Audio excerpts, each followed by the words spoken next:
Resilience. You've heard this word a lot this past year. Before the pandemic, we saw it often in DPS classrooms.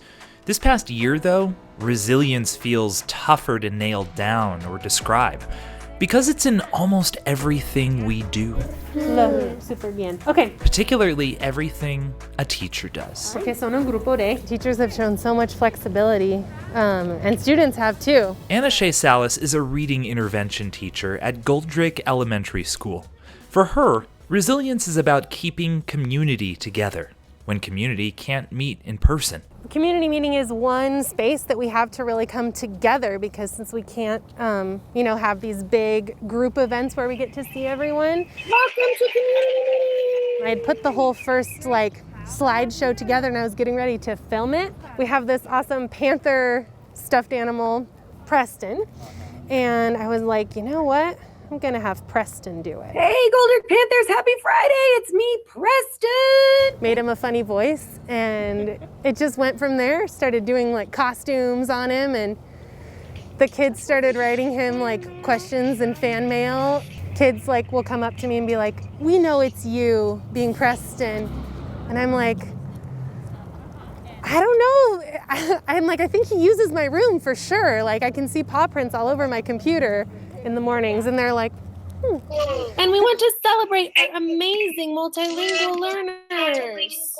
We're all kids here and just find that joy and that goofiness and that fun, which our teachers do a great job of doing anyway, but it's nice to have something that we share as a school. For Denver Discovery School social worker Julia Jones, resilience is being the hope when hope is tough to find. This past year has forced myself to think creatively, think out of the box on how I engage with my students, tracking down those students who may have been lost during this uneasy time of the pandemic.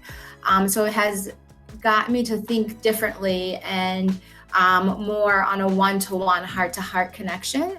We really pushed our teachers of writing letters home, of checking in with them. And then even when we went on our home visits and nobody would answer the door, we made these little cards and said, "Sorry, we miss you," with our pictures on it, with masks to say, "We're still looking for you. Call us at this number if anything has changed."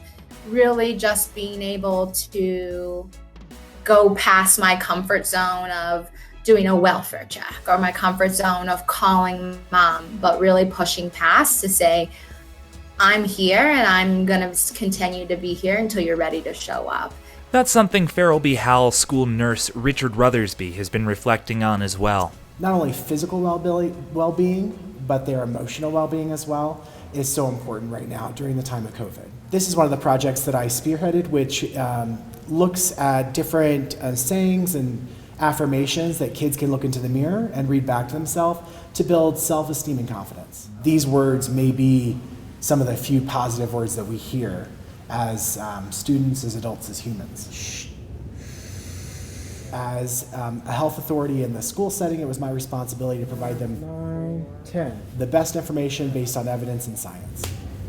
Bye. And the best care. I'm very, very fortunate that I've partnered with Denver Health to bring in both dental services, in-school immunization services, and those things are really important to the families. He's pretty familiar with most of us, and I just think he's a really cool nurse.